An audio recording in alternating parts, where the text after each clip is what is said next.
हरिपुर और प्रतापगढ़ के निवासियन खातिर सूचना ई बाकी प्रतापगढ़ के ठाकुर बलराम सिंह के सुपुत्री नर्मदा के मंगनी शिकारपुर के ठाकुर शंकर सिंह के सुपुत्र प्रीतम सिंह के साथ तय हो गई बा। यही से काल सवेरे हमनी के ठाकुर बलराम सिंह के सुपुत्री नर्मदा हमनी के गांव के गरीब लोगन के कपड़ा और भोजन देवे वाला बाड़ी।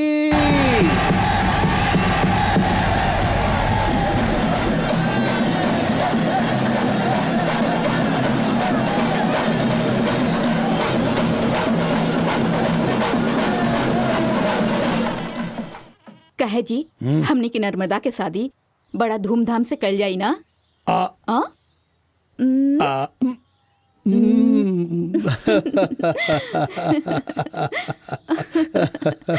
ये बताओ प्रमिला, हमने के छोटे ठाकुर नजर ना आ रहल बाड़न? ऐजा बानी बाबूजी। अच्छा बेटा, नर्मदा अपन शादी तय होके के खुशी में गरीबन के भोजन और कपड़ा देवे वाले बाड़ी इंतजाम हो गइल बा का? हो गइल बा बाबूजी। वो देखी नर्मदा आ रहल बड़ीन।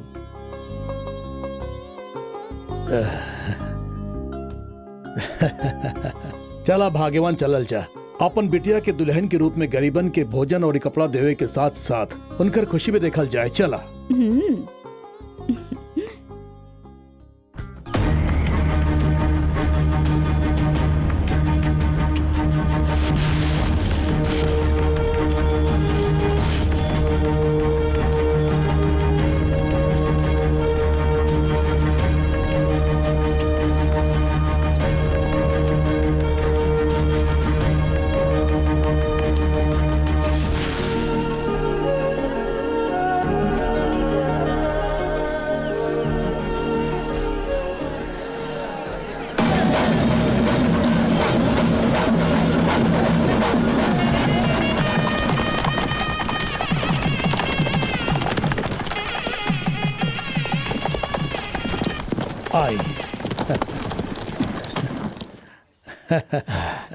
प्रणाम प्रणाम। प्रणाम बेटा। आवा बेटा, हमरे मेहमान के ले जाके स्वर्ण महल में ठहरा दा। कोनो चीज की कमी न होखे के चाहिए। शंकर ठाकुर बड़ा गुस्सा वाला आदमी बाड़न, इनकर खास ख्याल रखिए। हम कौनो गुस्सा वाली ना बानी, बाकी मान सम्मान के कदर करे वाला बानी।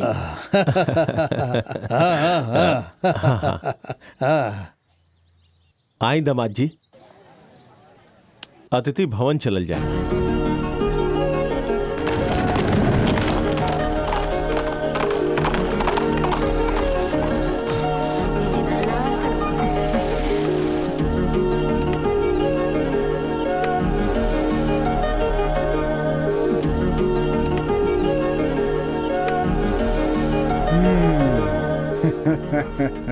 के बड़ा तू एजा काले भी आयल बड़ा? चावल गेहूं की बाजरा?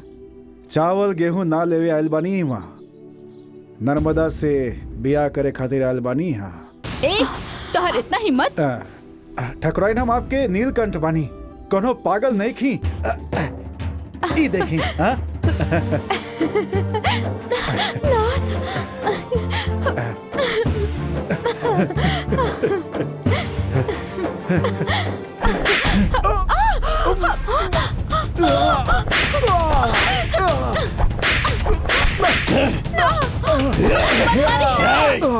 ध्यान से सुना, ठाकुर के इज्जत से खेल रहल बड़ा तोर ई वजन। तू जौन अपराध कैले बा ओकरे खातिर हम तोरा के दंड देहल बिना ना छोड़ा। इस समय पागल के हमारा नजर से दूर ले जा। जंगल में चिटियन से भरल काल कोठरी बाना, एकरा के वहीं ले जाके बंद कर दा। याद रखिया, जौन कुछ भइल बा ओकर भनक शंकर ठाकुर और प्रीतम सिंह के ना होके के चाहिए। खबरदार, ले जाए पागल के।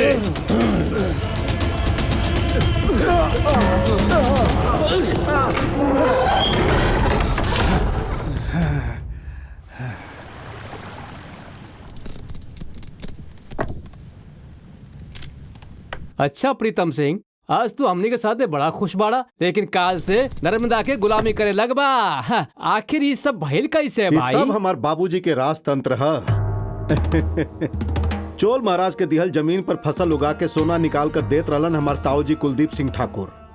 अपन जमीन जायदाद जब वो हमार बाबूजी के हाथ में सौंपलन तो वो समय नर्मदा के शादी हमरे साथ करवावे के वो सरेआम वचन देले रहलन। लेकिन हमार बाबूजी ओ नीलकंठ के परवरिश खाली पागले बना के ना कैलन, बल्कि ओकर जायदाद भी हड़प के ओ नर्मदा के शादी हमरा साथे तय करवा देलन। सुन बच्चा लोग, इतना रात बीत गई, तू लोग बेकार के बात काहे करल बड़ा? जाके सूझ जा। सुना, एगो के बर्बाद कई के ही दूसर का आबाद होखेला, और एकर हम एगो उदाहरण बानी। तू तो जाने ना, जा और जाके सूझ जा।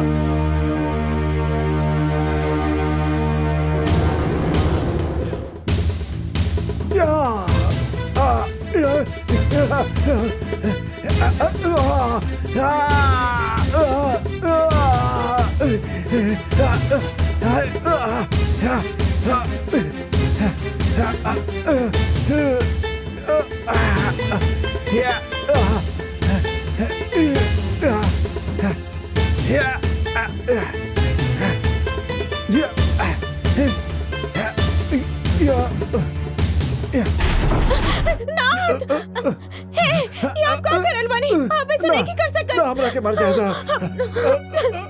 ना हे भगवान, ये का हो गई?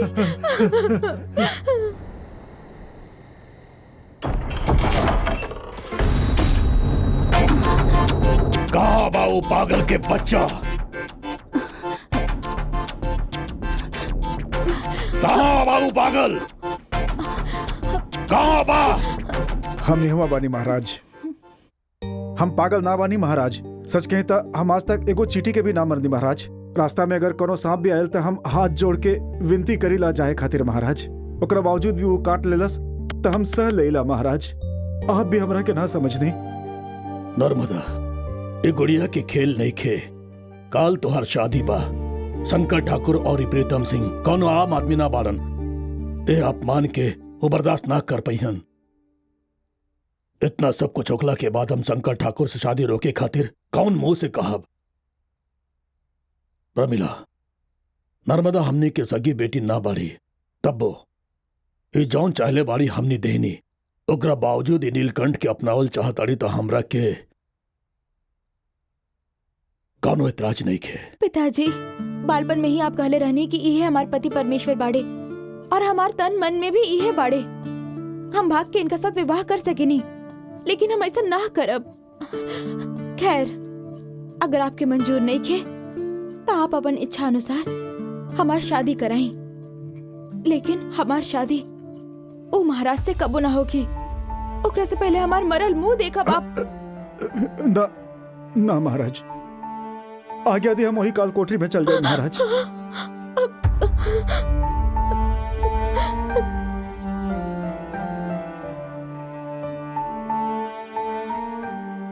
ठीक बा, जौन होके के होई होखी। हम जाके शंकर ठाकुर और प्रीतम सिंह के समझावे की कोशिश करता नहीं। आगे ईश्वर की मर्जी।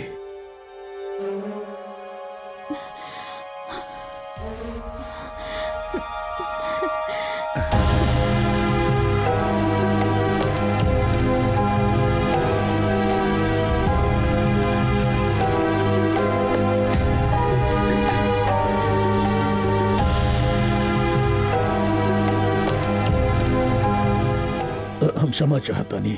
कौन मुंह से कहीं ये समझ में नहीं कि आ रहा बा। कौनो बात नहीं के का संदेश बा? क्षमा चाहता नहीं। अरे बात बतेले बिना बार बार क्षमा याचना कर रहल बानी। का बात बा? काहे क्षमा चाहता नहीं? हम बताओत मानी बाबूजी, अचानक नीलकंठ बीच में आ गइल बा और ये ओकरा के दामाद बनावल चाहता रहा।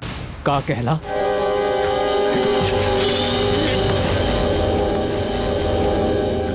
ई का रायचू के महाराज? काहे ठाकुर, अपन समधी के मारे खातिर उतारू काहे हो गइल बड़ा? का भइल? आप तो रायचूर बानिया और आप ए विवाह में हमार न्योता स्वीकार करके ही आ रहल बानी। और ई बात सुन के बलराम ठाकुर आग बबूला हो गइलन और पूछलन कि के न्योता देहलस। तो हम कहनी कि आप हमार मित्र बानी, आपकी न्योता देवे खातिर हमरा केहू से पूछे का जरूरत बा? तो ये कहलन कि इनके पुत्री से प्रीतम की शादी हो ही ना सकेला। हाँ, तो हम चुप कैसे रह सकत रहनी, यही लिए तलवार उठवनी। ऐसा हम कह सकीला? शंकर ठाकुर पर हमरा के पूरा पूरा भरोसा बा। ई बात मत भूलिया। ये हमार कितना सम्मान करेलन ई हम जाने नहीं। खैर जाए दी, रायचू काली के आगमन से इनकरा के कौनो कष्ट नहीं खे तो हमरा पुत्र प्रीतम के संगे आपन पुत्री नर्मदा के विवाह करे खातिर काई तैयार बाड़न। हमार बेटी के शादी पसंद नहीं के, ऐसे हम कौनो फैसला ना ले सकता नहीं। बाबूजी चली चलल जाओ, बेकार के बहस का है।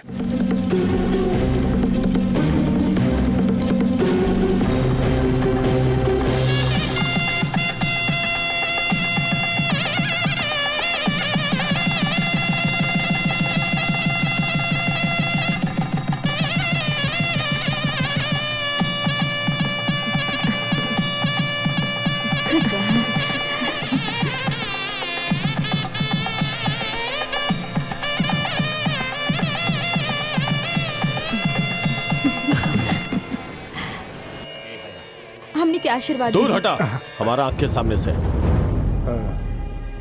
ऐसन का भूल भइल हमरा से। का भूल भइल तू नहीं जाना? तू एक दत्तक पुत्री बाड़ू, एकरा जनला के बावजूद तोहार पिताजी तोहर लाड़ प्यार से पललन, एकरा से शादी करके हमनी के दिल के ठेस पहुंचौले बाड़ू। कहाँ जइबू? एकर कोनो घर नहीं के, दर दर भटकत रहबू तू। जा तू स्वेच्छा से एकरा से शादी कैले बाड़ू। और सुना, तोरा देवे खातिर सारा सामान हमनी घर के चौखट पे रखवा देले बानी। सोना के थाली, चांदी के बर्तन, सोना से बनल पलंग, और कल तोहार होके वाला बच्चा खातिर सोना के झूला के भी प्रबंध कर देले बानी। यही बखत अपन पति के साथ ही सब लेके निकल जा। बाबूजी की ओर से बोल रहल बानी, दफा हो जा। पिताजी का भी इहे चाहेनी। सुन लेलू ना, आज से ही घर में तू दोनों खातिर कोनो जगह नहीं है। सारा रिश्ता बंधन अब टूट चुकल बा। अब जा यहाँ से। राणा, आज तो चाहे जे भी कहा, कोनो बात नहीं खे। यहाँ जौन कुछ भी बात तोहरे बा, काहे कि हमने के रहे खातिर भी घर जे नहीं खे। लेकिन याद रखिया, तू अभी अभी कहले बाड़ा कि सारा रिश्ता बंधन टूट गइल बा। वक्त बताई, हम अपन पति के साथ रानी बन के रहब और तू ई दृश्य देखे वाला बाड़ा। राणा, एक दिन आपन दोनों बेटी के रिश्ता लेके हमार चौखट पे आके तू गिड़गिड़ाइबा, ई मत भूलिहा। जब पैदा करबू ना, दू शेर के बच्चन के पैदा करिया, वो दोनों के हम घर के रखवाली खातिर कुकुर के जैसन रखब। तो हार दुगो बेटी होखी और हमार बेटा के साथ ही उनकर शादी होखी। इस सत्य वचन बा। चली नाथ, हमने की बेटी जा रहल बिया, रोकिन होके। नर्मदा, नर्मदा, नर्मदा रुका था। नर्मदा, नर्मदा,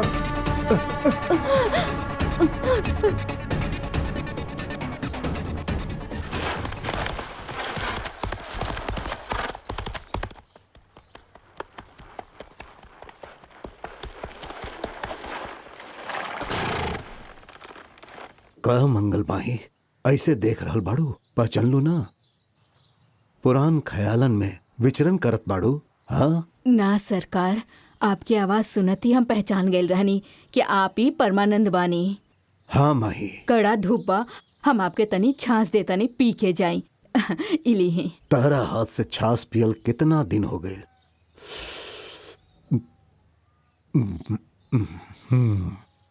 मन प्रसन्न हो गए। अच्छा बा, धन्यवाद। हमके पिथौरागढ़ जाए के बा। चल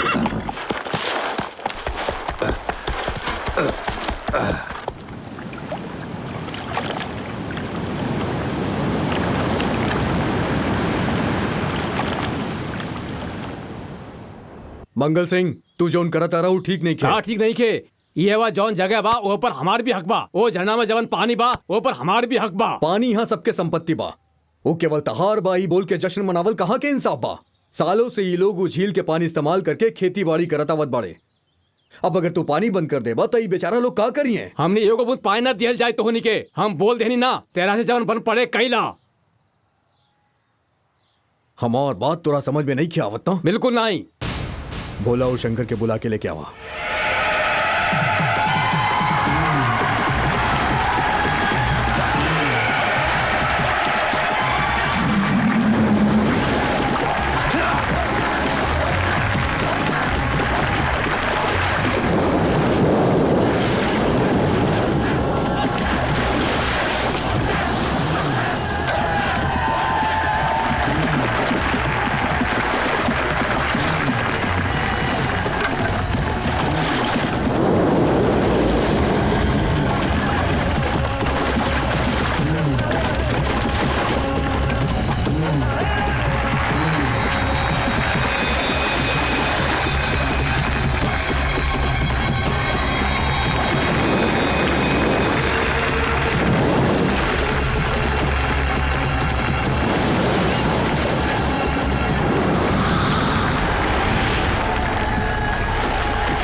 बच्चा लोग, हमने के इलाका में पानी कैसे आवेला तनी ये लोग के दिखा दो।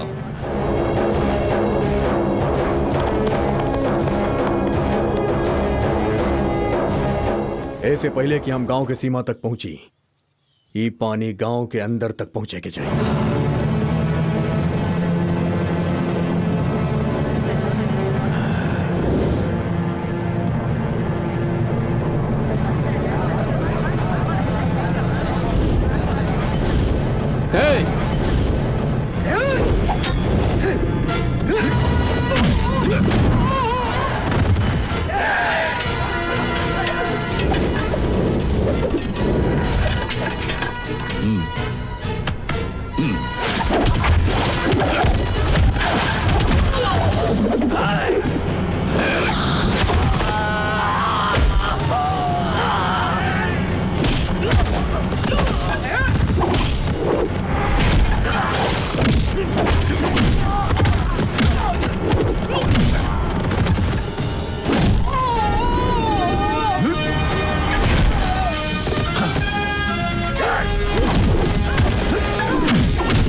शंकर।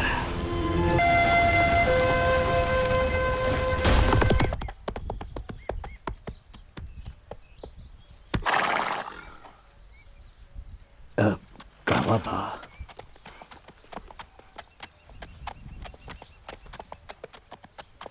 बच्चा लोग ही बतावा, यहाँ क्रांति सिंह के प्रशिक्षण केंद्र कहवा बा? हमके उनका से मिले के बा। हमनी के आचार्य जी से मिले के बा। ओ तो उनकरे विद्यार्थी बाड़ा तू लोग। यही से इतना लोग के धूल चटा देला तू लोग। अच्छा तो दोनों के नाम का बा? आई आचार्य जी से मिलल जाए। ओ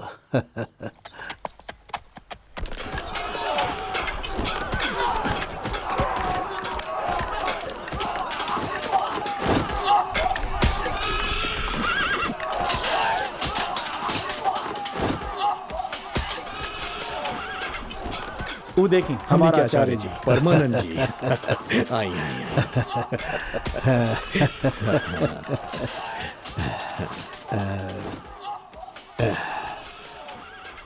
यही का क्रांति सिंह लागत आई है वह युद्ध के तैयारी हो रहा बा। हाँ? और नतका परमानंद जी दुश्मन के सबक सिखावे खातिर इनसे हवन थोड़ो न करवाई बा। अपन ताकत दिखावे खातिर युद्ध कला तो इनके सिखाबे करम। अच्छा ये बताई परमानंद जी, आज से 20 साल पहले अपन राजपाट छोड़ के आप चल गए रानी, लेकिन 2 साल पहले वापस आप ही प्रदेश में आयल बानी, हम ही सुन ले बानी। आपन सब कुछ भुला के, हमनी के खो के न जाने कहाँ चल गए रहनी, और आखिरकार वापस लौट के आवे के पड़ल। वैसे वापस आवे के उद्देश्य का बा? वो एगो बहुत लंबा कहानी बा। वैसे नर्मदा के शादी जहिया नीलकंठ से भइल वही दिन उनका घर से बाहर निकाल दिहल गए। ओकरा बाद उनकर का भेल कुछ पता लागल? बुंदेलखंड के नर्मदा के बारे में बात करता रहा। ए बग्गी रोका सारथी, रोका रोका, हाँ रोका। नर्मदा रोका, एक कड़ी धूप में कहवा जा रहल बाड़ू। अब हमने अपन जिंदगी शून्य से शुरू करे वाला बानी। ओ, शून्य से जिंदगी शुरू करे खातिर विद्यापीठ खोले वाला बड़ा। ओकरा खातिर हमरा के धन के जरूरत पड़ी। विद्यार्थियों के शिक्षा देवे के साथ साथ हमने नया जिंदगी भी शुरू कर लिया। जिंदगी शुरू करे खातिर विद्यापीठ काहे खातिर? ये विद्या काफी नहीं थी काहे नर्मदा? हम सही कहनी ना? जबान पर लगाम था। बाबूजी के सामने ये तरह बात केला में शर्म नहीं ख्यावत? भले ही बात बाबूजी के पसंद ना आवे, लेकिन नर्मदा के पसंद के बात पा। हाँ ना नर्मदा? वे तरह खामोश काहे बाड़ू? ये खामोशी कहीं हाँ तो ना बाना? बेशक तूफान के आवे से पहले ही खामोशी छाइल रहेला।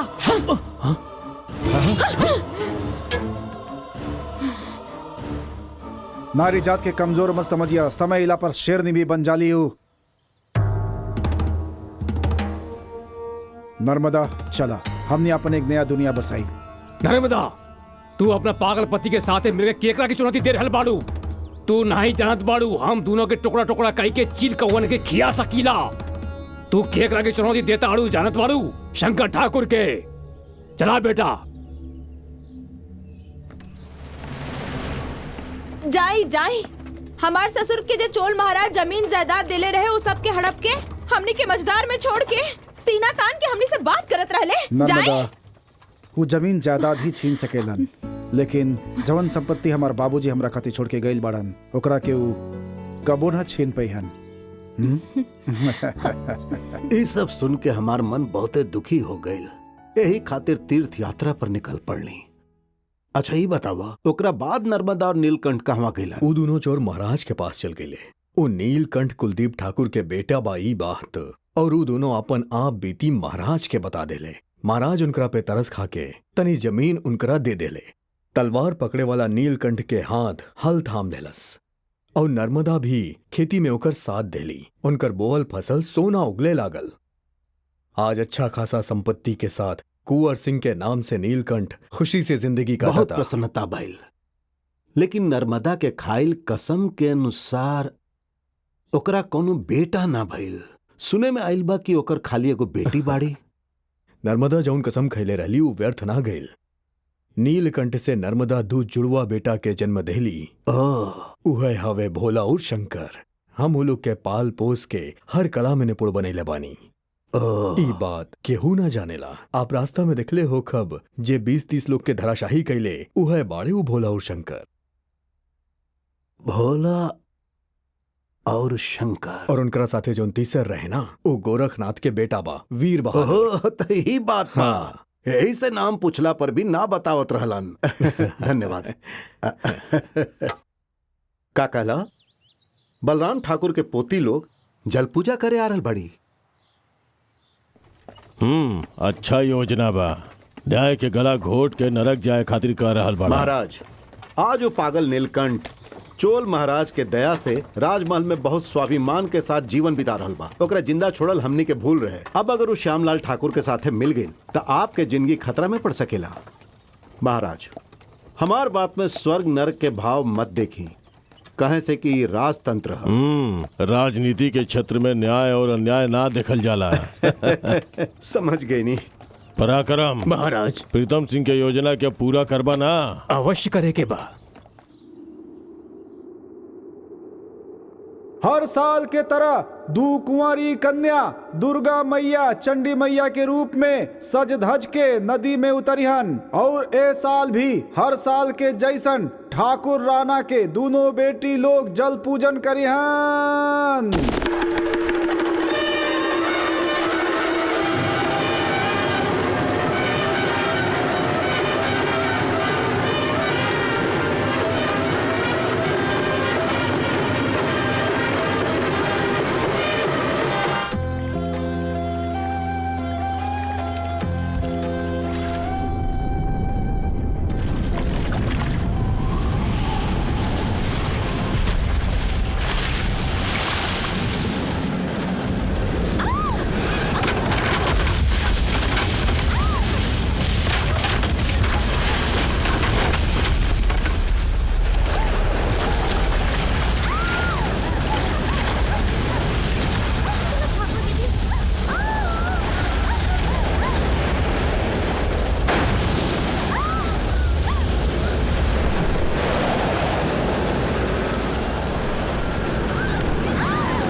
पार्वती। पार्वती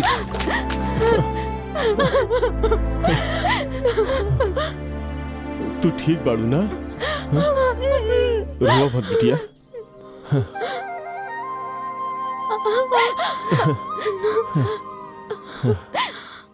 तू दोनों हमार बेटियन की जान बचौले बड़ा, ये उपकार हम ना भूलब, आभारी रहो। हाँ? बेटा ई का तोहर पैर से खून निकल रहा बा। हाँ? अरे धीरे धीरे भैया आई राजमहल में राजवैद्य बाड़े, उनकरे से उपचार करवाओ तनी। सावित्री तू जल पूजन के बाद मंदिर में भोग लगा के आ जा। हम ही दोनों वीरन के राजमहल में उपचार खातिर ले जा रहल बानी। आई आई आई।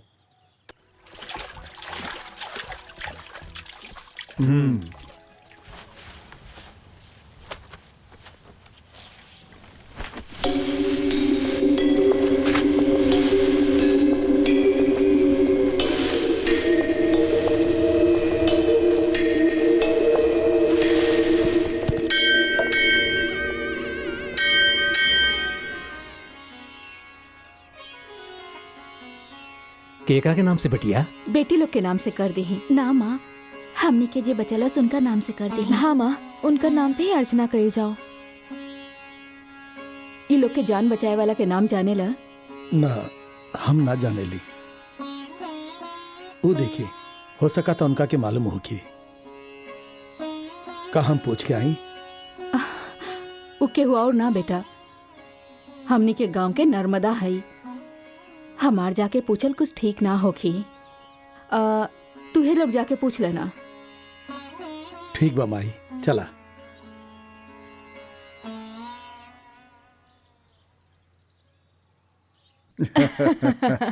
सुनी सुनी ना, हमने श्यामलाल ठाकुर के लइका हंजा।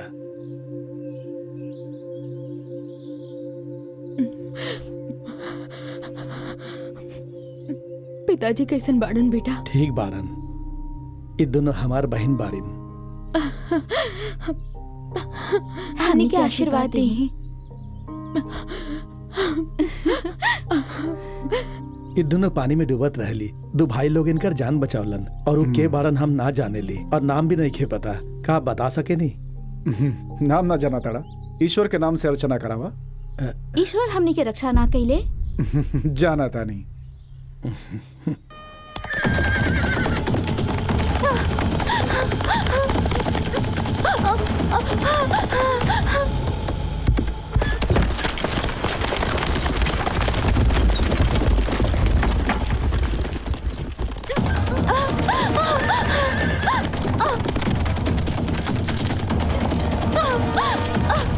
प्रणाम परमानंद जी। आपसे मिलने बहुत साल हो गए। कैसन बानी आप? भगवान की कृपा बा। नर्मदा, इनके खातिर तनी प्रसाद लेके आवा। हाँ लाओ बानी। हे भगवान, अनारकली पानी में कूद गई।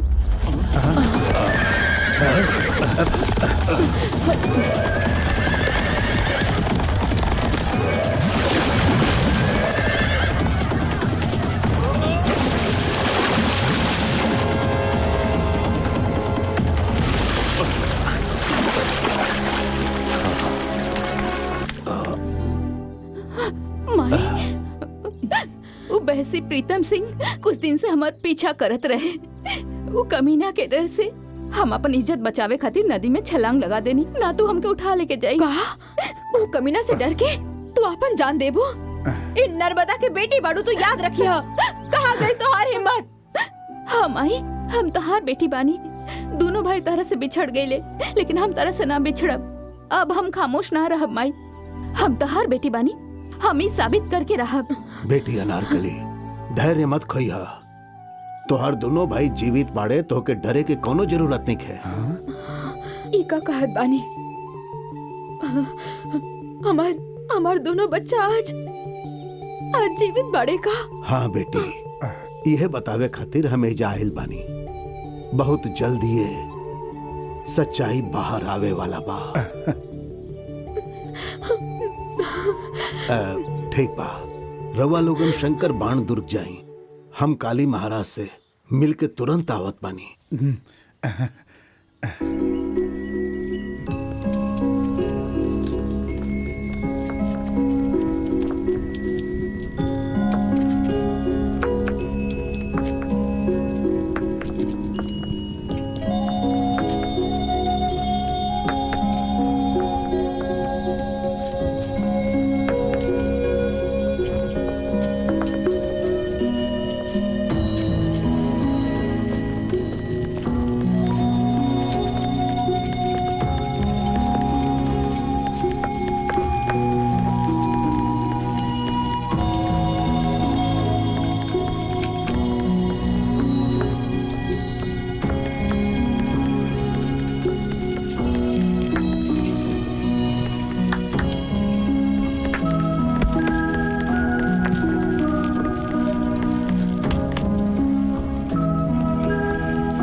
का वैद जी अब कोनो डर नहीं है ना? कहना डर नहीं के।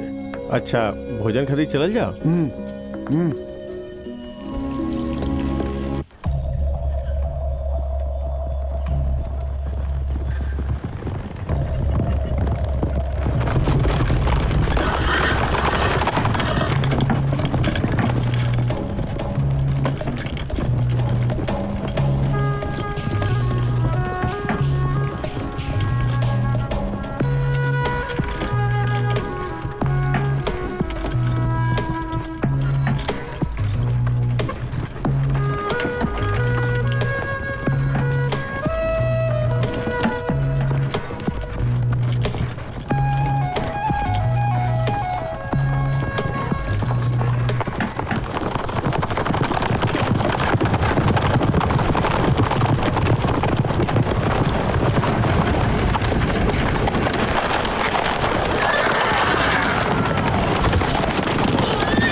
सिपाही तो लोग रथ के पास जा।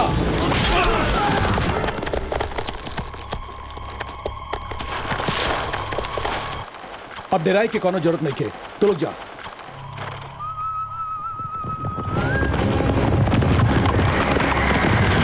चला चला जल्दी, वो बच के जाए ना पावे।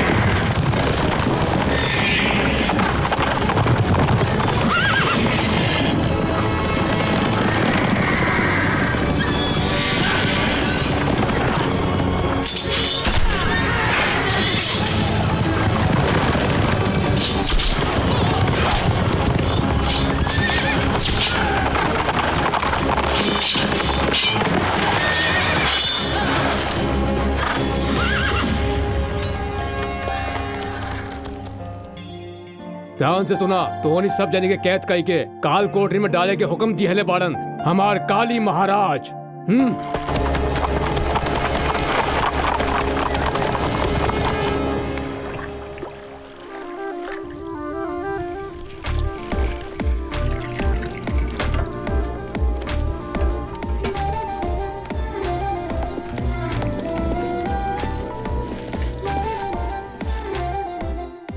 दावत खातिर बहुत बहुत शुक्रिया। आचार्य जी राह देखत होखियन, हमनी के जाए के होखी, अब आज्ञा दी। देखा बेटा, कुछ ही देर में मंदिर से हमार पत्नी और बच्चा आवे वाला बाड़े, उनकरा से मिल के जाना। कुछ देर तक हमनी के अतिथि बन के रहा ना। हाँ चला। का उनसे मिलल जरूरी बा? जरूरी तो नहीं के, हाँ अगर तुम्हारी इच्छा बा तो जरूर मिलके चाहिए। हाँ जरूर मिलके ही जाइल जाई। बलराम ठाकुर के पोता अब हमने के कब्जे में बा।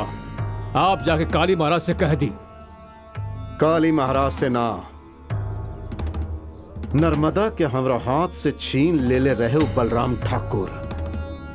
ये बात सीधे जाके बलराम ठाकुर के बतावा, तमाशा तब देखल जाई। जौन हुकुम। जे हमारा अपमान कैले बा ओकरा के हम ना छोड़ब। शमशेर, इस समय वो लोग कहवा बाड़न बताओ। रायचूल के काल कोठरी में बंद है महाराज। शाबाश। ओ काल कोठरी में आग लगा दा। हमारी इज्जत के धज्जी उड़ाए वाला वो परिवार की आग में जर के राख होवे दा। महाराज ओमे आपके पोता और पोती भी बाड़ी। का भाईल, हमरा के अपन नर्मदा के फिकर ना बा। हमार खातिर परिवार से बढ़कर हमार गौरव ही सब कुछ बा। जैसन कहीं नहीं वैसन करा, जाओ। जौन हुकुम। राणा ठाकुर, राणा ठाकुर, राणा ठाकुर, राणा ठाकुर, ठाकुर जी, ठाकुर जी, ठाकुर जी। जब हमने मंदिर से लौटत रहनी तब रायचूर काली अपन सैनिक के साथ वहाँ के आपके पूरा परिवार के कैद करके ले गए बा ठाकुर साहब। सब्र के बांध टूट गई बा, उनकरा से लोहा के चना चबवाई। वीरों क्षमा चाहतनी, हमरा के यही क्षण जाए के होखी। आप लोग जाई।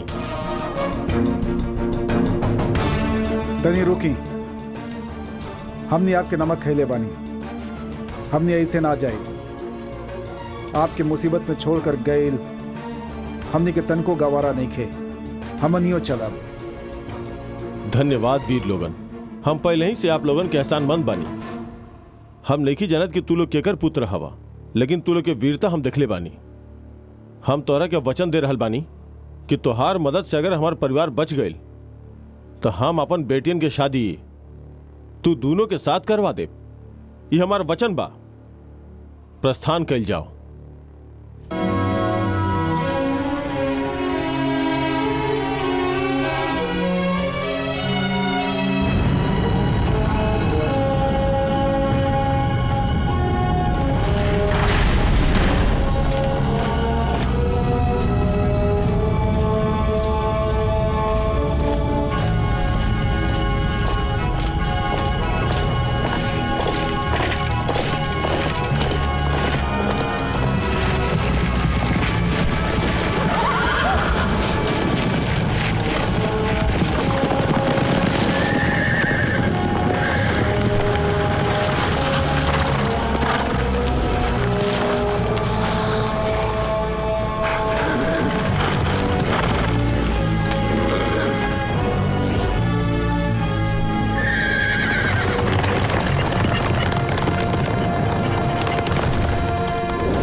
काली महाराज के आदेश बाकी ए दुर्ग के मत चरा, निशानी के तौर पर ये अंगूठी दहले बाड़न हमरा के। चला हटा, हमरा के तोरा पे भरोसा नहीं के। काली राजा के सेनापति बानी और यहाँ तोहार कौनो चाल ना चली। यही कौनो चाल ना है।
प्रणाम महाराज। बैठे। रायचूर काली से भूल हो सकेला, लेकिन धर्म के विरुद्ध हमनी कब्बो ना चाहे। आपके दिहल हमार अंगूठी से बलराम ठाकुर के परिवार के जान बच गई, तेकरा से बड़ खुशी और का हो सकेला। लेकिन हमनी दोनों के बीच जवन दुश्मनी बाऊ कब्बो ना मिटी, और प्रतिशोध के भावना के मन से कब्बो ना निकाला। ओकरा के निकाले के होखी, दोनों के मिलावे खातिर ही हम संघर्ष कर रहल बानी, और एकरा से हम कबहियों पीछे न हटब, और हमार ये प्रयास जारी ही रही। काली महाराज, महाभारत में कौरव और पांडवन के बीच कोनो युद्ध न छिड़े, यही से कृष्ण भगवान अत्यंत कष्ट सहलन। कहाँ कष्ट उठौले? महाभारत के मूल कारण तो उहे रहलन, और आपो उनकर तरफ बानी। रायचूर काली और बलराम ठाकुर के बीच आप कृष्ण भगवान बनके रउआ युद्ध खातिर प्रेरित कर रहल बानी। चाहे कुछो होखे महाराज, अंत अच्छा होखे, उहे हमार लक्ष्य बा।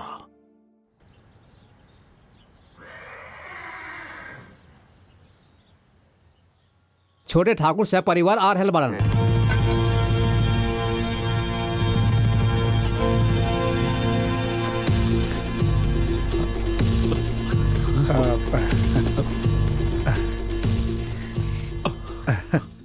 आप सब लोग के यहाँ देख के बहुत खुशी हो रहा बा हमरा।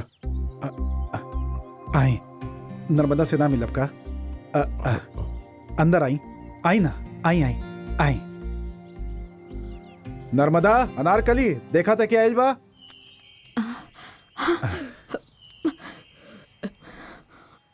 देखा, राणा यानी श्यामल ठाकुर आइल बाड़न।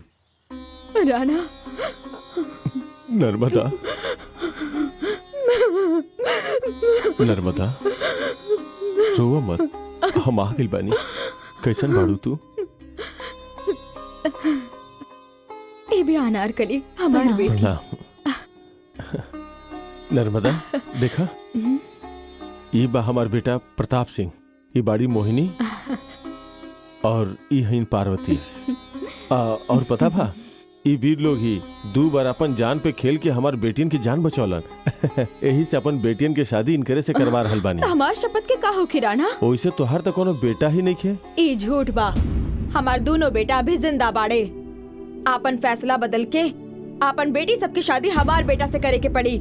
अगर इनकार करबा तो हम अपन शपथ के कोनो भी तरह पूरा करके ही नर्मदा, रहब। तहार शपथ व्यर्थ ना गई। प्रणाम महाराज। हम तो यह चाहतनी कि हमार राज्य में सब लोग खुश रहस, चारों ओर मंगलमय होके।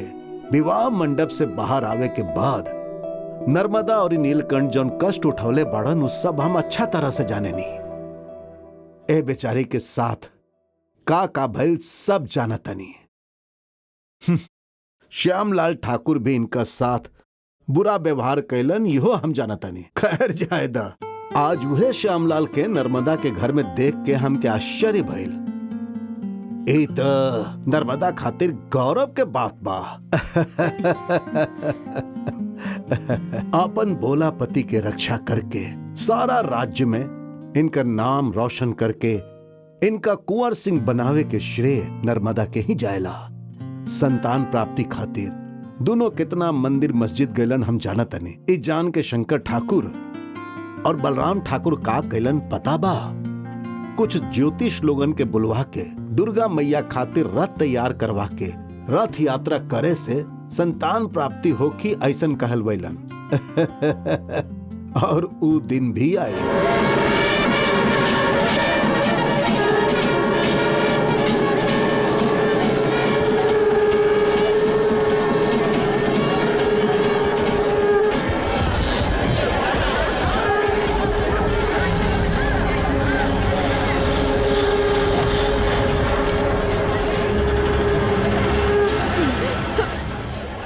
रथ रुक गइल बा, का भइल बा देखी।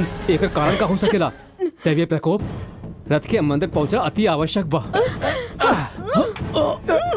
खींचा खींचा। ईश्वर, इता दैविक प्रकोप हा। तू लोग कुछो भी करा, ई रथ हिले वाला नहीं खे। एकर परिहार तबे हुई जब कोनो सुमबली कन्या के बलिदान निजय दिहल जाई। गांव के कल्याण खातिर ऐसा कोनो कन्या अपन बलिदान देवे खातिर तैयार बाड़ी का? आई आई, गांव के रक्षा करी। आई, केहू तो आई। यहाँ जे भी भइल ओकर कारण हमनी दोनों पति पत्नी ही बानी। यही से हम अपन बलि देवे खातिर तैयार बानी।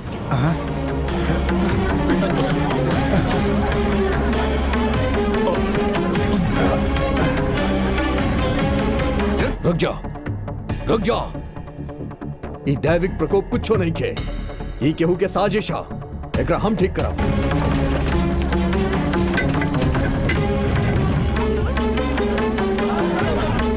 नर्मदा उठ जा। अब ई रथ सही से चली। और अब खींचा, खींचा।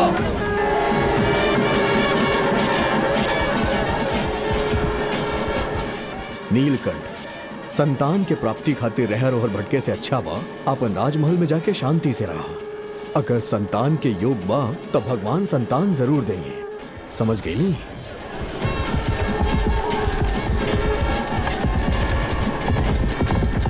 हमनी दोनों संतान प्राप्ति खातिर कहवा कहवा ना भटकनी नर्मदा। और आज तो हार मनोकामना पूर्ण हो गइल बा नर्मदा। जी, आप भी। देखा, क्रांति सिंह के भविष्यवाणी सत्य हो गइल बा। आप तो पिता बने वाला बानी, समारोह ना रखब। हाँ, सारा गांव में ढिंढोरा पीट के हम गांव वासियन के बुलाई। तबे हमने श्यामा ठाकुर के सामने सीना तान के खड़ा हो जाई। समारोह के तारीख तय कई के हम सगे संबंधियन के भी बुलाई। ठीक बा ना? समारोह में हमरा के बुलावले बाड़न। अपमान करे वाला के नाम कब भूल सकीला, न कहियो माफ कर सकीला।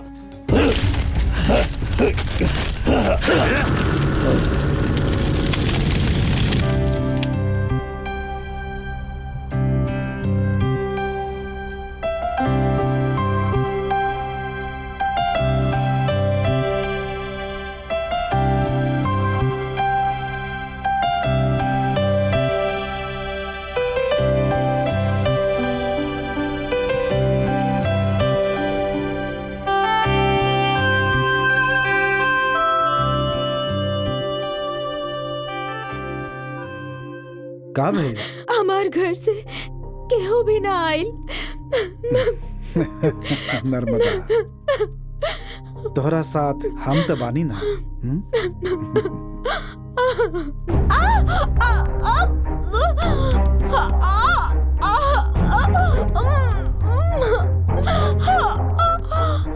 रुका, केवा जा रहल बाड़ू? हमनी के दाई आज हैं। से पहले तू दोनों के हम यहाँ देख ली ना। हमनी के पास के गांव से आयल बानी। ठकराइन से मिल सके नी जका।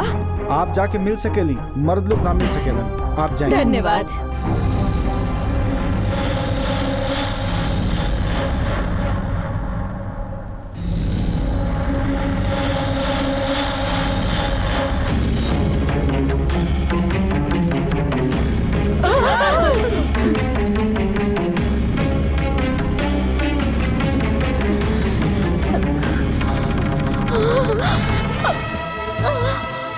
हमार बच्चा कहाँ गइले? हमार बच्चा कहाँ गइले? माफ कर दी। बच्चा गायब हो गया और हमके शक ही दोनों पे बा। इनकरा ले जाके बंद कर दा।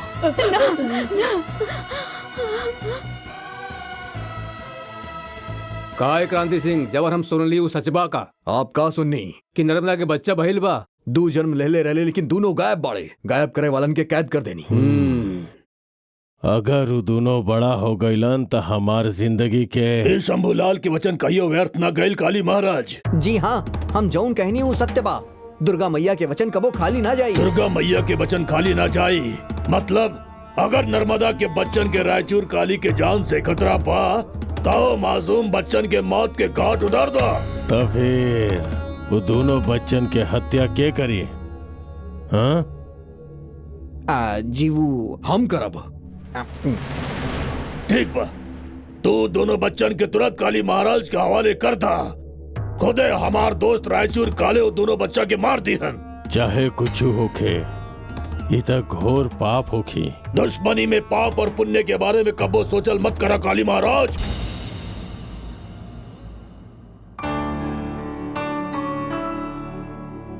चित्रलेखा, जब हमनी के जुड़वा बच्चे पैदा भइले तो हमके बहुत आश्चर्य भइल। लेकिन ओकरा बाद हमके बहुत खुशी भी भइल। न जाने काहे हमरा के बहुत डर लगा था। ये बच्चा लोग के हा और रउआ कहाँ से लेके आवा तानी? ये दोनों नीलकंठ के संतान बाड़े। तो इनके मांग के लावे के का जरूरत रहे? मांग के लेके आयल बानी, चुरा के लेके आयल बानी। ना तो ये दोनों के काली महाराज के हवाले करे के पड़ी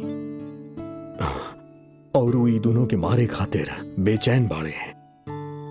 हमनी जे में रहा तानी ई घर, बाग बगीचा, खेती, जमीन, जायदाद, ई सब के सब ई बच्चन के परदाता कुलवंत सिंह ठाकुर के दिहल हा। ई खातिर कुलवंत सिंह ठाकुर के वंश के रक्षा कैल हमनी के कर्तव्य हा। कोनो पति जो अपन पत्नी के साथ ना करेला वो हम तोरा साथे करे जाता नहीं। अपन मन के संभाले के पड़ी। ई बच्चन के बचावे खातिर अपन बच्चन के बलि चढ़ावे वाला बानी। अपन बच्चा के बलि ना, हम ऐसा ना करे देव, हम ऐसा ना होके देव। रउआ ऐसा ना कर सके नहीं।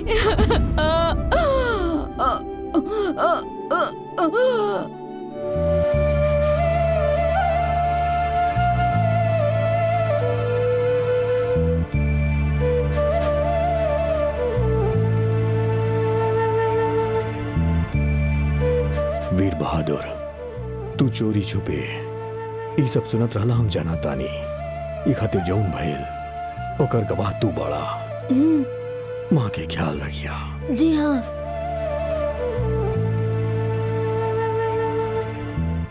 क्रांति सिंह अपन पत्नी और दोनों बचवन के बलि चढ़ा के तोहार बच्चा लोगन के क्रांति सिंह आपन बच्चा लोग जैसन पाल पोस के बड़ा कैला।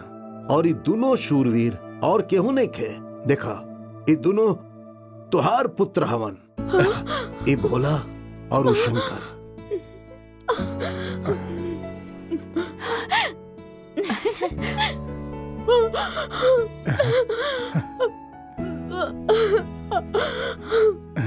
हमार बेटा सब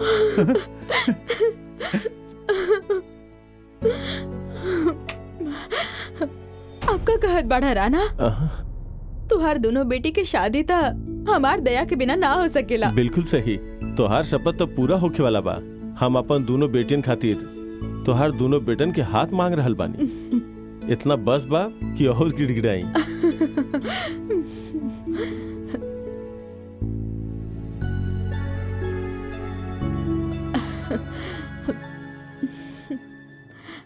शादी की तारीख निकाल ली ना? हमने के आचार्य जी के इच्छा जनला के बाद ही हमने कुछ फैसला ले पाई। हाँ बेटी, भोला ठीक कह रहल बा। ऐसा नहीं करब। आवा आचार्य जी से मिलल जाओ। आवा। प्रीतम सिंह, ये का बोल रहल बड़ा? हमार पराक्रमी सैनिकन के होत हमार दुर्ग में घुस के हमार सैनिकन के धूल चटावे वाला के बात जाने लगा? और केहू ना, नर्मदा के जुड़वा बच्चा लोग के मार देनी आप यह सोचता नहीं ना? वो मरल नहीं खान, वो दोनों आज भी जिंदा बाड़न। मतलब क्रांति सिंह हमनी के धोखा देहलस? नर्मदा के बच्चा हमें कह के ऊ 2 बच्चा के हमनी के हवाले कैले रहे, तब ऊ परमानंद के का समझता नहीं? भोला और शंकर आज भी जिंदा बाड़े, ये बात वो जाने लगा। ओ परमानंद कहवा बा?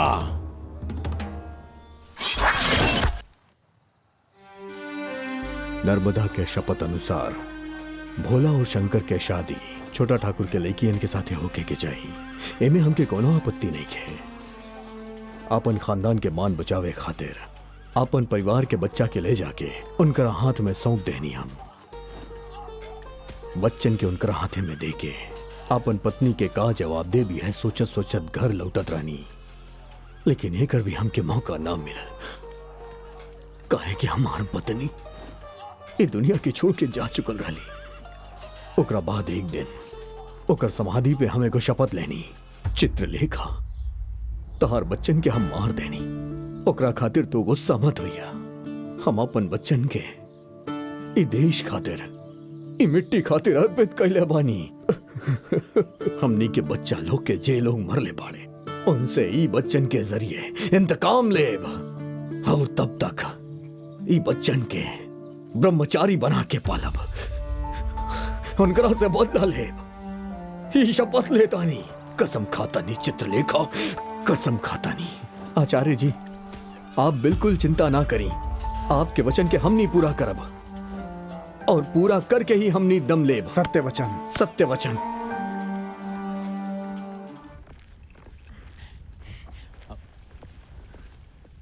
प्रणाम।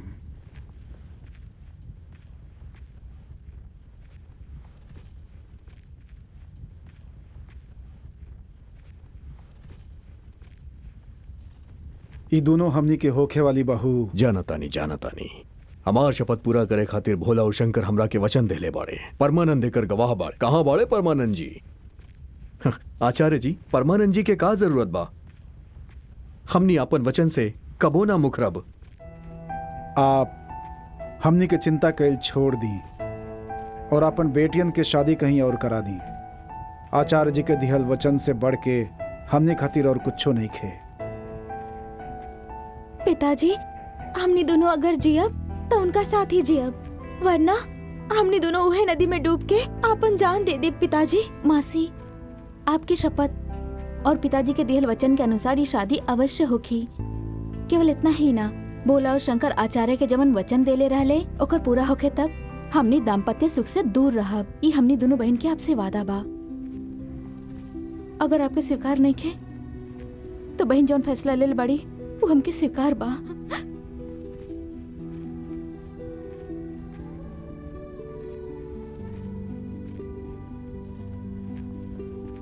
ठीक बा, तो इनके शादी होके दी और हमार शपथ पूरा होके देब। भोला और शंकर अगर अपन ब्रह्मचारी जीवन जिये तो हमके कोनो आपत्ति नहीं खे।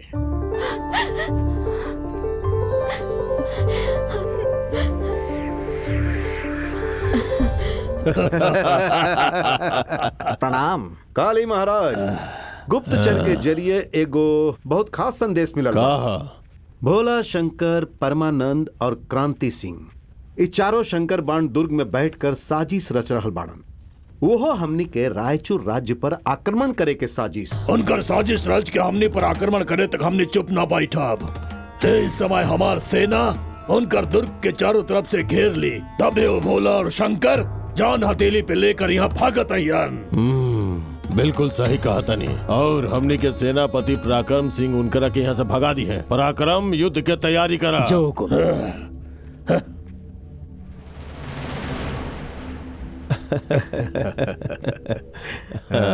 सही कहनी आप महाराज। क्या बात बा? हम प्रतापगढ़ से आ रहल बानी। रायचूर काली के मदद से प्रीतम सिंह हमीरपुर पे कब्जा कई लेलस। बलराम ठाकुर और रायचूर काली के जुर्म से सारा गांव पीड़ित बा महाराज। लोगन के पीड़ा दिन ब दिन बढ़त जा रहल बा महाराज। आचार्य जी, हमने तुरंत जाके उनके बंदी बना के ले आवतानी, आज्ञा दी। शादी के समय पे युद्ध की तैयारी। ठीक बा, एक काम करा तानी, इनकरा युद्ध में जाए से पहले ही अभी इनका शादी करवा दिया जाए। का कहा तानी? आप जैसन कहीं वैसन ही हो कि आचार्य जी। युद्ध में जाए से पहले विवाह? अगर हमनी के कुछ हो गई तो ई दोनों के का होई, कबो सोचले बानी आप लोग? युद्ध में ही ना, अगर अगला पल ई मर भी जाई हैं तो कोनो गम नहीं खे। इहे पल ई दोनों के हमनी से ब्याह करे के होखी।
भैया दोनों भाभी आप लोगों के राह दिखातारी, एक बार उनसे मिलके तो जाई ना।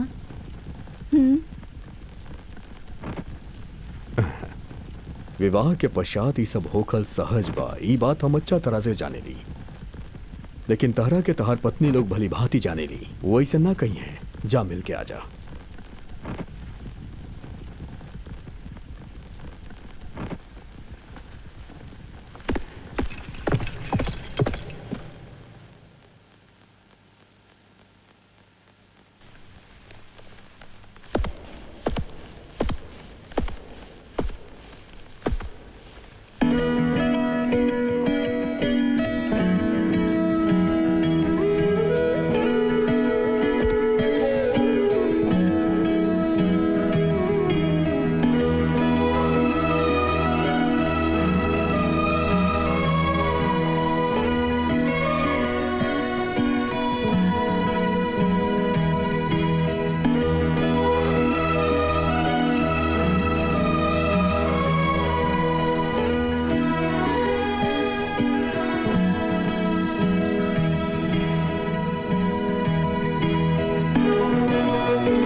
जा रहल बानी।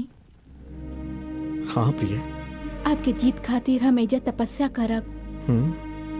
तहार तपस्या से हम जीतब ऐसन कहे। हमार वीरता पे तारा भरोसा नहीं है? हाँ, हमार भरोसा तो आप बानी। आप तो सूरवीर बानी और आपकी वीरता तो हम देख चुकल बानी। आप अवश्य विजयी होके ही लौटब।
आप दोस्त बन के आयल बानी कि दुश्मन बन के?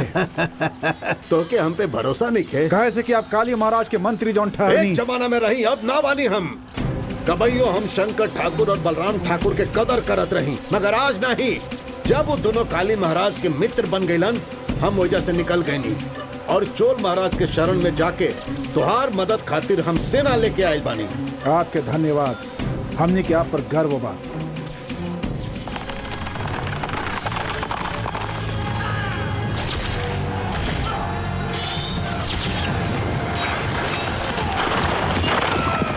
आज परमानंद भी हमनी के साथ मिलके युद्ध कर रहल बाड़न। शंकर, अति प्रसन्न मत होइहा।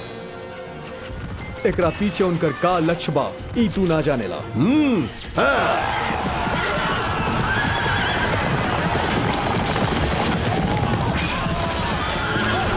प्रणाम परमानंद जी। प्रणाम।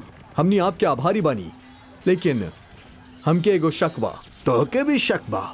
रायचूर काली के वीर सैनिकन के सामना करने के घड़ी में चोल महाराज के सेना के ठुकराए के वजह हम जान सकता? यदि हमनी विजयी भैनी और आपके महाराज के अधीन होके लगान भरे के पड़ल, तो हमनी के आपके मदद के जरूरत नहीं खे। ऐसे बेहतर शहीद हो जाइल हमनी के मंजूर बा। तो फिर रवा का चाहता नहीं? स्वतंत्र राज्य और केहू केहू के लगान ना भरी।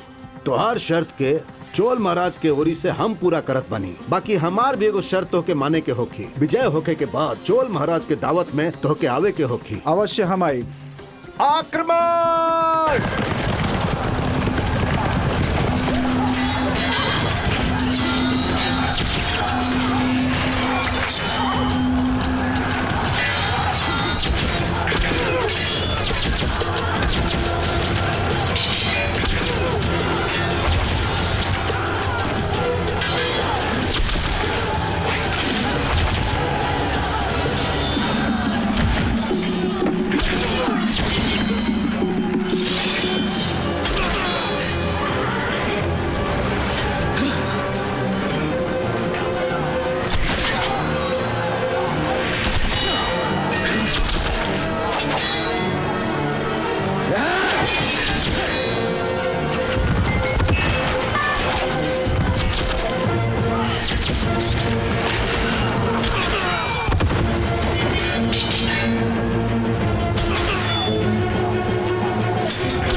का है बलराम ठाकुर, पीछे से वार कर ताड़ा? ये युद्ध के धर्म नहीं खे। का बलराम ठाकुर कहला? आपके नाम उहे बना।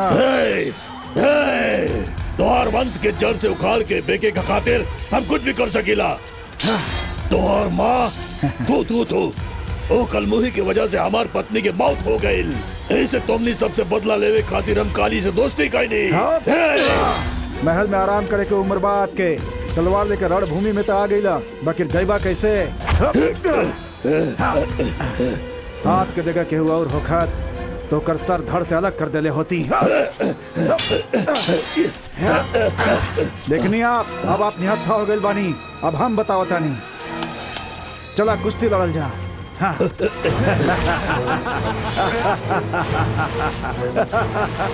देखी बलराज जी, आप तो हमार नाना समान बानी, लेकिन विधि के विधान देखी। आज रणभूमि में हमार हाथ ही आपके मौत लिखल बा बलराम ठाकुर।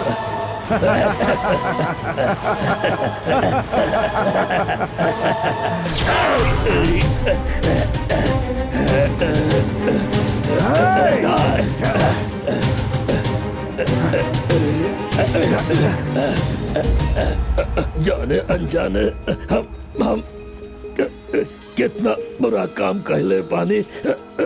बुरा काम के बुरा नतीजा हो खेला।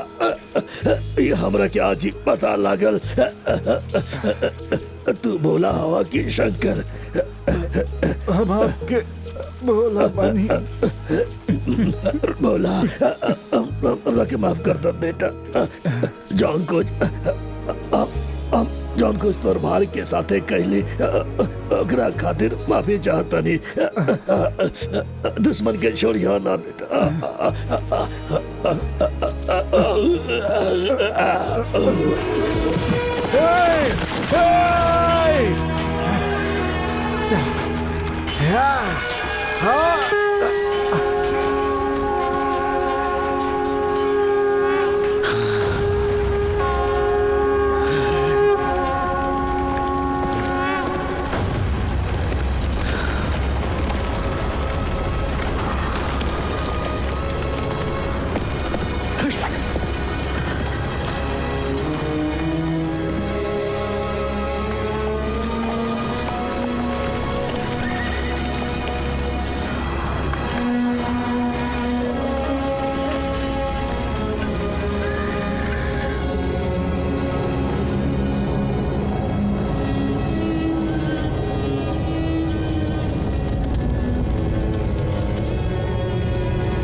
लोहा से लोहा के काटल अच्छा विचार है। का बाबू बोला और शंकर हमने के दुश्मन बाड़ा नहीं जान के वो हमने के सामने खड़ा करत पड़ा ना। अगर उनका आपन बना लिहल जाए तो वो कैसे? उनकर बहिन अनारकली के रौरा अपन पत्नी बनावे के होखी। ओकरे बाद वो दोनों आपके साला बन जिहन। हमनी दोनों अलग अलग कुल के बानी तो बात आगे कैसे बढ़ाई? ये हमार समाज कबो न स्वीकार करी। जल्दबाजी कैले बिना हमार बात सुनी। अनारकली के गुप्त रूप से उठावल जाई। एक बार जब वो राउर किला में घुस जाई तो फिर बच के कहाँ जाई। ओकरा बाद झक मार के वो भोला और शंकर ओकरा से राउर शादी करवाई। कैसन लागल हमारी योजना? अच्छा योजना बा, लेकिन अधर्म के नीति के अपनावे के कहल बड़ा ये कुछ ठीक नहीं है। हमनी के लगे दूसरा रास्ता नहीं है। हमनी के सेना ध्वस्त हो रहा बा। ऐसन परिस्थिति में हमनी सबके रक्षा खातिर एगो यह रास्ता बा। राकरम हुकुम। प्रीतम सिंह जोन कहलन वो आज राती के हो जाए के चाहिए। अवश्य करब महाराज।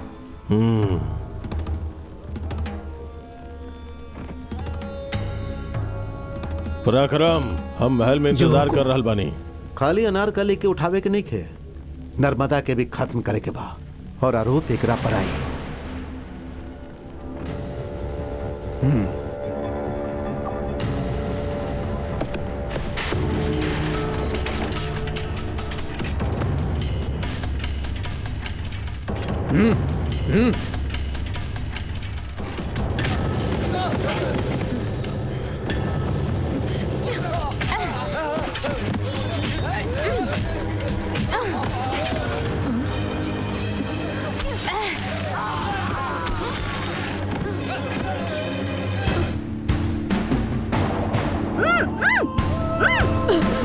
अनारकली रुक जा।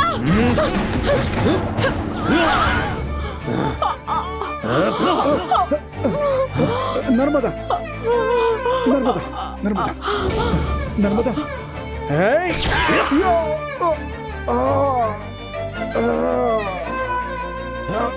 नर्मदा नर्मदा नर्मदा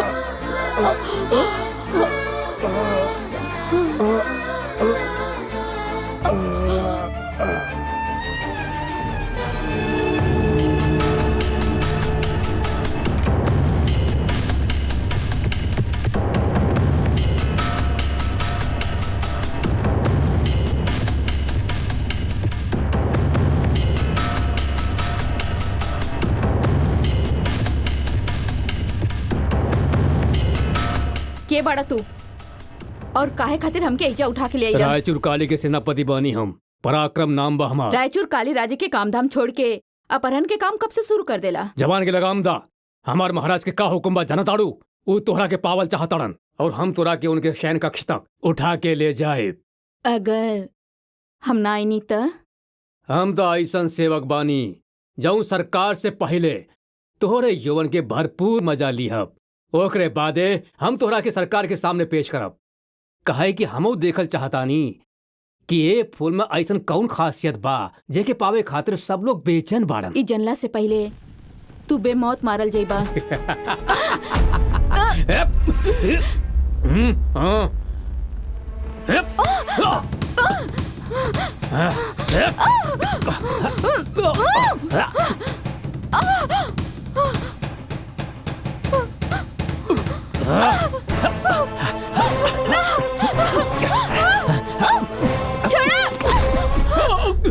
ओहो,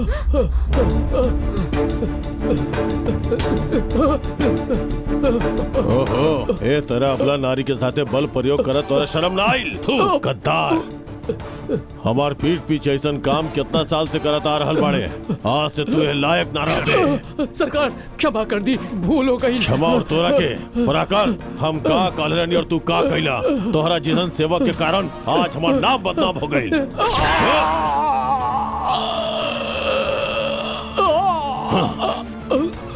क्या हुआ? एकर अंतिम संस्कार राज मर्यादा के साथे कल जाए। कह दिया कि अगला युद्ध में वीर गति प्राप्त हो गई बा।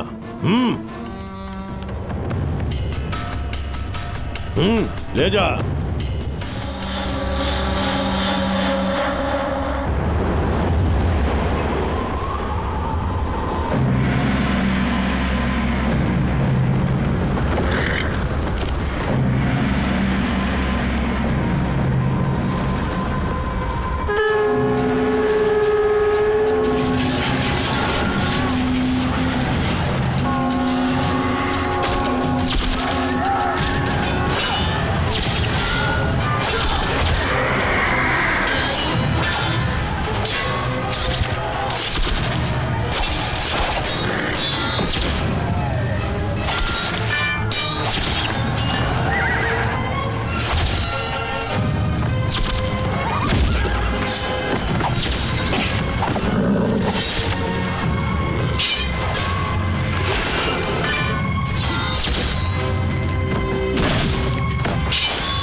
क्रांति सिंह!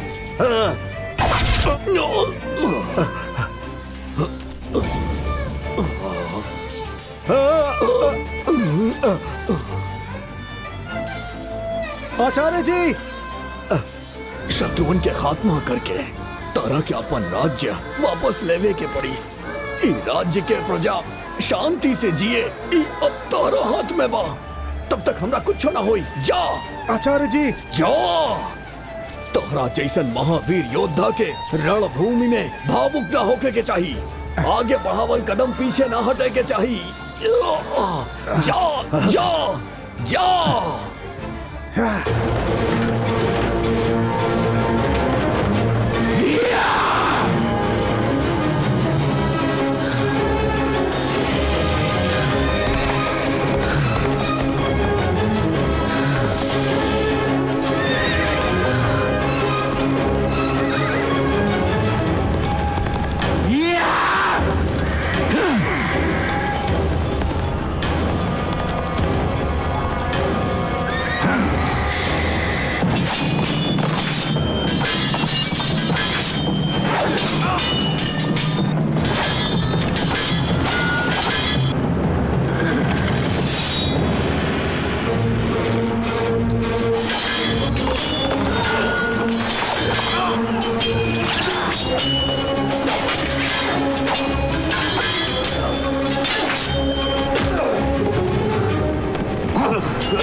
क्रांति सिंह,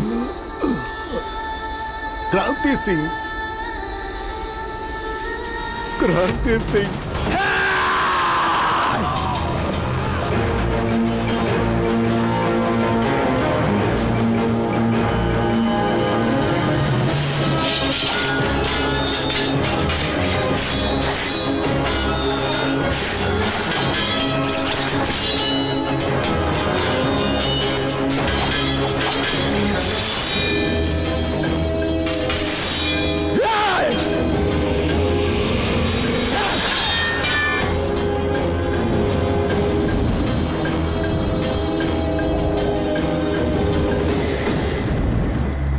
जन्म से और गुण से आप बहुत उच्च बानी ऐसा आचार्य कहत रहलन, और उनकर शिष्य होके आप अधर्मियन के साथ कैसे देनी?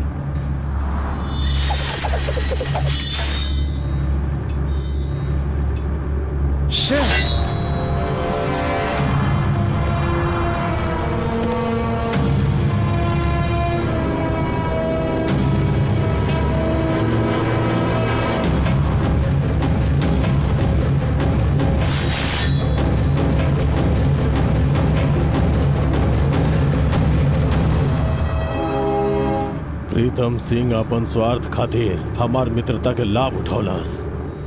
आज तक ये रायचूर काली केहू के सामने अपन मस्तक ना झुकौलस, और ना ही झुकाई।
तोहार राज्य की स्थिति के बारे में जब परमानंद हमरा के बतैलन तब हम अपन सेना तोहार मदद खातिर भेजले रहनी।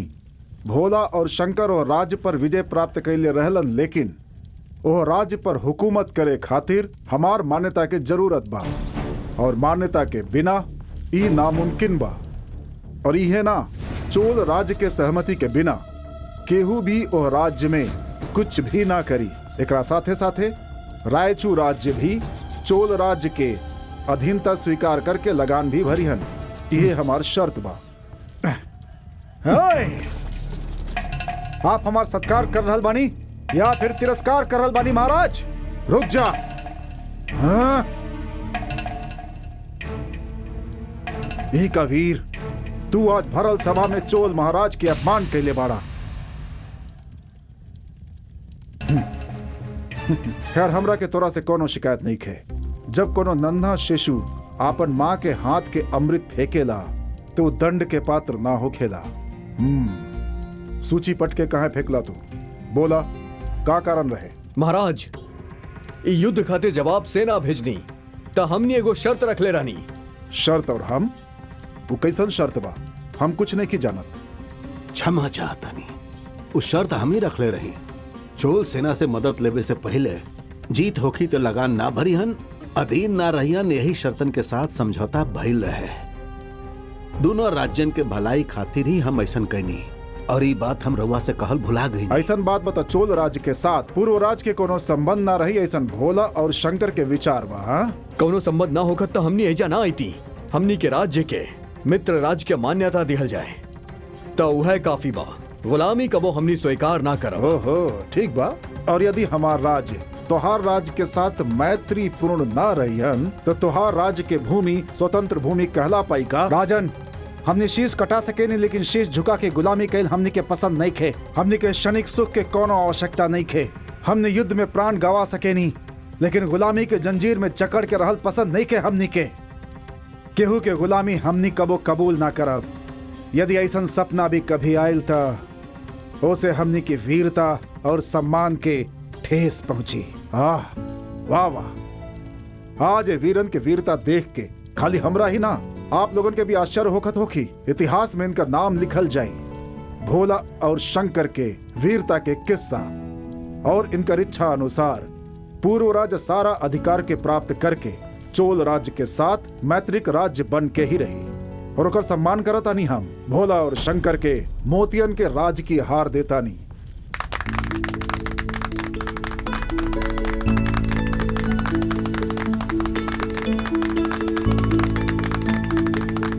महाराज, एक और कर्तव्य रउआ निभावे के बा। भोला और शंकर अपना आचार्य के दिहल वचन के अनुसार बियाह के बादो ब्रह्मचारी बाड़न। अब आपके ही कुछ करे के पड़ी। ठीक बा, चला।